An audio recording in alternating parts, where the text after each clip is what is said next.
یہ رمضان صرف روزہ رکھنے اور تراویح پڑھنے کی حد تک محدود نہ رہنا چاہیے، بلکہ پہلے سے آدمی دو کاموں کا اہتمام کرے تو انشاءاللہ یہ انسان کی زندگی میں بڑی خوشگوار تبدیلی لانے کا ذریعہ بن سکتا ہے۔ ایک بات یہ کہ اس رمضان کے مہینے میں اس بات کا تو پکا عزم کر لے انسان کہ اس پورے مہینے میں انشاءاللہ کوئی گناہ نہیں کروں گا، ورنہ آپ سوچئے کہ رمضان کے مہینے میں آدمی نے اللہ تعالیٰ کے حکم کی خاطر کھانا چھوڑ دیا، پانی چھوڑ دیا۔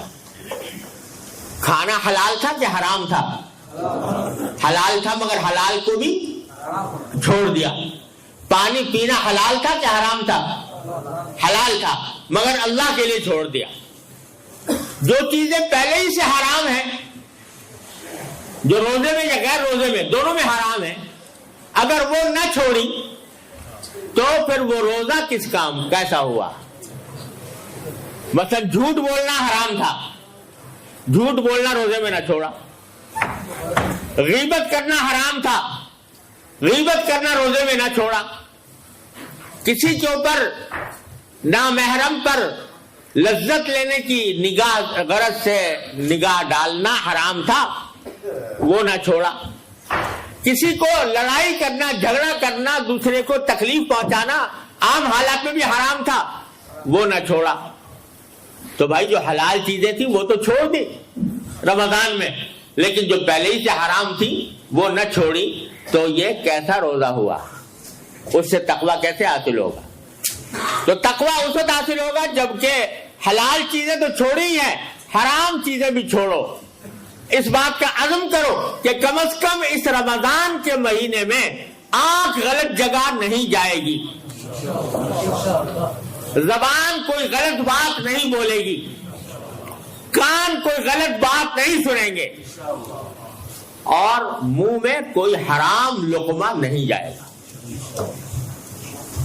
یہ کیا بات ہوئی کہ سارا دن تو روزہ رکھا اور افطار کیا حرام غذا سے، ایسے آمدنی سے جو حرام تھی اس سے افطار کیا، دھوکہ دے کر فرض کرو کمائی حاصل کی، وہ حرام۔ سود کھا کر کمائی حاصل کی، وہ حرام۔ قمار کے ذریعے حاصل کی یا اور کسی غیر شرعی طریقے پر حاصل کی، وہ حرام۔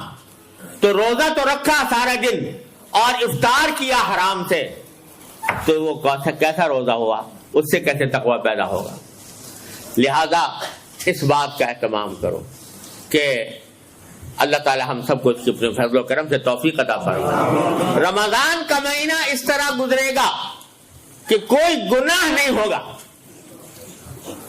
اور اس کے لیے اپنی پوری ہمت کا مظاہرہ کرنا ہوگا کہ اسی طرح جیسے شدید پیاس میں پانی پینے سے پرہیز کرتے ہو، اسی طرح گناہ کے ارتکاب سے بھی پرہیز کر کے دیکھو کرو، تو یہ رمضان کا مہینہ اس کی تربیت اور اللہ تعالیٰ کے ساتھ تعلق مضبوط کرنے کا بہترین ذریعہ بنے گا۔